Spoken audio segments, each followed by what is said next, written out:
నమస్తే Sairam, welcome back to our channel journey with Sai. ఇంకా ఈరోజు వీడియోలో అండి తిరుమల శనివారాల గురించి తెలుసుకుందామండి. ఈ తిరుమల శనివారాలు మనకి ప్రారంభమయ్యాయండి.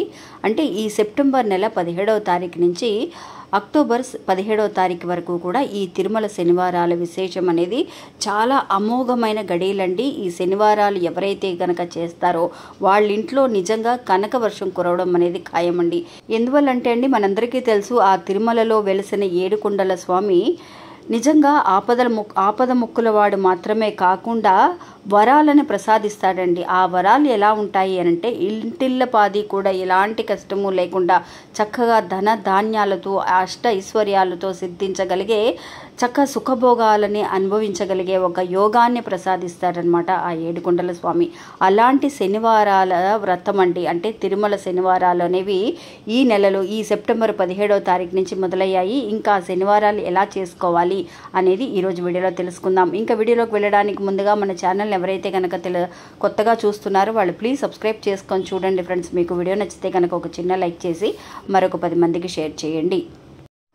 ఇంకా వీడియోలోకి వెళ్దామండి. ఎవరైతే ఈ వీడియోని కొత్తగా చూస్తున్నారో వాళ్ళు కమెంట్స్లో గోవిందా అని టైప్ చేయండి ఫ్రెండ్స్. ఇంకా వీడియోలోకి వెళ్దాం. తిరుమల శనివారాలు అంటే తెలియని వాళ్ళు ఎంతోమంది ఉన్నారండి. ఇలాంటి శనివారాలని మనకి ఎక్కువగా తమిళనాడులో ఎక్కువగా చేస్తూ ఉంటారు. తిరుమలలో మనం చెప్పాల్సిన అవసరమే లేదండి, చాలా విశేషంగా చేస్తూ ఉంటారు ఈ శనివారాలని. ఇంకా ఈ నెల ప్రొటాసి నెల అని కూడా అంటూ ఉంటారు. తిరుమల శనివారాలు కాకుండా ప్రొటాసి నెల అని కూడా అంటారనమాట. ఈ ప్రొటాసి నెలలో ఎవ్వరూ కూడా నాన్ వెజ్ అనేది ఈ నెలంతా కూడా తినరండి. ఇక్కడ తమిళనాడులో అయితే నాన్ వెజ్ అంటే అసలు ఈ నెలలో తింటారా మీరు అని కూడా అడుగుతారండి. చాలామంది అసలు తినని వాళ్లే చాలామంది ఉన్నారనమాట. మనం అనుకుంటూ ఉంటాం ఆంధ్రాలో మనం ఏడుకొండల వాడిని మనం ఎక్కువగా అభిమానిస్తూ ఉంటాం, పూజలు చేస్తూ ఉంటామని. అలా మాత్రం కానే కాదండి, అన్ని దేశాలలో కూడా ఈ ఏడుకొండల స్వామిని చాలా విశేషంగా పూజలు చేస్తూ ఉంటారు. అది కూడా ఈ ప్రొటాసి నెలలో. ఎందువల్ల ప్రొటాసి నెలకి విశేషము అనంటే ఆ నెలలోనే ఆ ఏడుకొండల స్వామి అంటే ఆపద ముక్కుల వాడు మనకి ఈ భూలోకానికి వచ్చిన నెలండి. అంటే ఆ ప్రొటాసి నెలలో భూలోకానికి దిగారండి ఆయన. అందువల్ల ఆ నెలలో చాలా విశేషంగా చేస్తూ ఉంటారండి, అసలు నాన్ వెజ్ తినకుండా. అలా భూలోకంలో ఉన్ననాళ్ళు కూడా అండి ఆయన్ని ఎవరైతే కనుక పూజిస్తారో పూజించిన వాళ్ళందరికీ కూడా వరాలని ఆయన ప్రసాదించడం అనేది జరిగిందనమాట. ఇంకప్పటి నుంచి కూడా పురాణాల్లో శాస్త్రాలలో ఏమైపోయింది అనంటే సెప్టెంబర్ 17 నుంచి అక్టోబర్ 17 దాకా కూడా మనకి ఈ ప్రొటాసి నెల అనేది ఉంటుందండి. ఈ ప్రొటాసి నెలలో నిజంగా శని దోషాలు ఎవరికైతే ఉంటాయో వాళ్ళందరికీ కూడా చాలా బాగా ఉపయోగపడుతుందండి. ఇంకా తెలియని వాళ్ళు ఎవరైనా ఉంటే కనుక అక్క మాకు శని దోషం అనేది ఉంది అని చాలా వరకు కూడా బాధపడుతున్నాము, ఎలాంటి విషయాలు జరగటం లేదని అనుకున్న వాళ్ళు ఈ వెంకటేశ్వర స్వామిని పూజించండి ఫ్రెండ్స్. ఈ ఏడుకొండల వాడిని పూజించండి. ఈ నెలలో ఈ ప్రొటాసి నెలలో మనకి శనివారాలు చాలా విశేషమండి. రోజు ఈ నెలంతా కూడా మనం దీపారాధన చేసినా చేయలేకపోయినా శనివారాలు మాత్రం చాలా విశేషంగా చేసుకోండి. శనివారాలలో కనుక మనం ఆయనకి ఒక్క దీపాన్ని వెలిగించినా కూడా నిజంగా మీ అందరికీ తెలిసే ఉంటుంది, బియ్యపు పిండితో దీపాన్ని వెలిగించండి ఫ్రెండ్స్. ఎలా బియ్యపు పిండితో దీపాన్ని వెలిగించాలి అనంటే మామూలుగా మన ఇంట్లో ఉండే బియ్యపు పిండిని రెడీ చేసుకోండి. ఆ బియ్యపు పిండిలో మీరు చాలామంది కూడా పాలతో కలుపుతూ ఉంటారు, లేదంటే కనుక బెల్లం నీళ్లతో ఆ బియ్యపు పిండిని ముద్దలాగా చేసుకొని అది దీపంలాగా కొంచెం గుంటలాగా చేసేసి, పిండిని ముద్దలాగా చేస్తాం కదా అది కొంచెం గుంటలాగా చేసి అందులో ఒత్తులు వేయండి ఫ్రెండ్స్. ఇప్పుడు మీకు స్క్రీన్ మీద చూపిస్తున్నాను చూడండి ఫ్రెండ్స్. అలాగా మీరు బెల్లం నీళ్లతో చేసుకుంటే ఇంకా మహా విశేషం అనమాట. అందువల్ల అలా చేసుకొని మీరు ఒక 2 దీపాలని ఆయన ముందు గనక శనివారం నాడు కనీసం అండి మనకి నెలకి 4 వారాలు వస్తాయి, 4 శనివారాలు వస్తాయి. ఆ 4 శనివారాల్లో మీరు ఒక్క శనివారం అయినా సరే ఇలా బియ్యపు పిండితో దీపాన్ని ఆయనకి వెలిగిస్తే చాలా మంచిదండి. అంతేకాకుండా శనీశ్వరుని దగ్గర నుంచి శనీశ్వరుడు ఒక వరాన్ని కూడా కోరారండి ఆయన. ఇంకా అంటే వెంకటేశ్వర స్వామి చెప్పారనమాట, ఇలాగా ఈ నెలలో ఎవరైతే కనుక నా కొండకు వస్తారో నాకు పూజలు చేస్తారో వాళ్ళ కోరికలన్నీ కూడా తీరుస్తాను అని చెప్పి ఆయన మాట ఇచ్చారండి.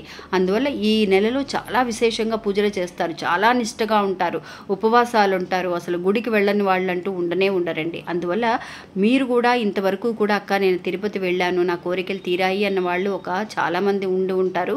అలా తీరని వాళ్ళు ఎవరైనా ఉంటే కనుక ఈ నెలలో ఇలాంటి ఒక బియ్యపు పిండితో దీపాన్ని వెలిగించి ఆయనకి ఒక్క వారమైనా సరే మీరు మొక్కుకొని చక్కగా ఒక బెల్లం ముక్కనైనా సరే ఆయనకి నైవేద్యంగా పెట్టండి.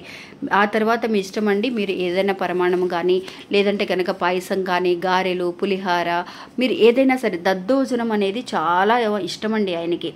మట్టి పాత్రలో వెంకటేశ్వర స్వామి భక్తుడు ఒక ఆయన అండి మట్టి పాత్రలో పెరుగన్నాన్ని తీసుకొచ్చి ఆయనకి నైవేద్యంగా పెట్టారంటండి. అందువల్ల ఎప్పుడు కూడా మనకి తిరుమలలో వెంకటేశ్వర స్వామికి దద్దోజనాన్ని మట్టి కుండలోనే ఆయనకి పెడుతూ ఉంటారు. అందువల్ల మీరు అలాగే దద్దోజనాన్ని ఆయనకి నైవేద్యంగా పెడితే కనుక నిజంగా అప్పుల బాధలు తీరిపోయి లక్ష్మీ కటాక్షం పెరుగుతో చేసే దద్దోజనం అనేది లక్ష్మీ కటాక్షాన్ని పెంపొందించడానికి కూడా మనకి అనుగ్రహాన్ని ఇస్తుందండి. అందువల్ల ఇలా నైవేద్యాన్ని పెట్టండి, దీపాన్ని వెలిగించుకోండి. ఎలాంటి వరాలను కోరినా కూడా మీ ఇంట్లో వరాల వర్షం అండి. అసలు ఈ కోరిక తీరలేదు అన్న వాళ్ళు ఉండరండి. మీరు ఈ వారాన్ని ఇలా దీపారాధన చేస్తాను అని చెప్పి మొక్కుకొని చూడండి ఫ్రెండ్స్, అద్భుతంగా మనకు జరుగుతుందనమాట. అంతేకాకుండా వీలైతే మీరు ఒక్కసారి వెంకటేశ్వర స్వామి గుడికి వెళ్ళిరండి. తులసి మాలని కానీ తులసి దళాలను కానీ మన ఇంట్లో వెంకటేశ్వర స్వామి ఫోటో ఉంటే కనుక ఎవరైతే సమర్పిస్తారో వాళ్ళకి కూడా ఖచ్చితంగా కష్టాలన్నీ తీరిపోయి శని దోషాలన్నీ కూడా తొలగిపోయి రాజయోగం అండి. అసలు మనం చెప్పడానికి వీల్లేదు. అలాంటి మంచిగా మాసం అండి ఈ నెల, పురటాసి నెల. ఈ నెలంతా కూడా 17 అంటే నిన్నటి నుంచి 17 నుంచి మనకి మొదలైంది. మళ్ళీ 17 వరకు కూడా శనివారాలు. ఇప్పుడు రాబోయే శనివారమైన ఫస్ట్ శనివారం అండి. చాలా విశేషంగా చేస్తూ ఉంటారు. మీరు కూడా ఆయనకి చక్కగా ఆయన ఫోటోని తుడుచుకొని అలంకరించుకొని పసుపు కుంకుమలతో బొట్లు పెట్టుకొని తులసి దళాలతో ఆయన్ని అలంకరించిన వాళ్ళు ఎవరైతే ఉన్నారో వాళ్ళందరి కోరికలు ఖచ్చితంగా తీరుతాయి. ఓం నమో నారాయణ అని కానీ గోవింద అని కానీ ఆయనకి ఎన్నో పేర్లు ఉన్నాయండి. ఎన్నో వందల పేర్లు ఉన్నాయి ఆయనకి. అలాంటి పేర్లలో మీరు ఎలాంటి పేరుతో ఆయన పిలిచినా కూడా పలుకుతారు. అందువల్ల గోవింద అనేది గోవింద, నారాయణ, శ్రీనివాస, ఏడుకొండలవాడ, వెంకటరమణ అని మీరు ఏ పేరుతో అయినా సరే ఆయన పిలవచ్చండి. ఒక్కసారి ఇలా చేసి చూడండి. ఈ నెల అంటే ఇంతవరకు కూడా మనకి ఇక్కడ తమిళనాడులో చాలా విశేషమన్న విషయము నాకు ఈ మధ్య తెలిసిందండి. నేను చేయడం మొదలుపెట్టాను కాబట్టి మీ అందరికీ కూడా తెలియజేస్తున్నాను. అలాగే మీరు తెలుసుకున్నారు కాబట్టి ఇప్పుడు మీరు మరొక 10 మందికి షేర్ చేయండి. ఎందువల్లంటే ఇలాంటి మంచి రోజులలో మిగతా వాళ్ళ కష్టాలు కూడా తీర్చడానికి మనము ఒక కారణం అయితే కనుక అంతకంటే కావాల్సిన పుణ్యమే ఏమీ ఉండదండి. ఇంకా ఇది ఫ్రెండ్స్ ఈరోజు మన వీడియో. ఈ వీడియో కూడా మీ అందరికీ ఎంతో ఉపయోగపడుతుందని అనుకుంటున్నాను. నచ్చితే కనుక ఒక చిన్న లైక్ చేసి సపోర్ట్ చేయండి. మీ ఫ్రెండ్స్ అందరికి కూడా షేర్ చేయండి. మళ్ళీ మంచి గోల్డ్ మళ్ళీ కలుస్తాను. అంతవరకు సెలవు. నమస్తే.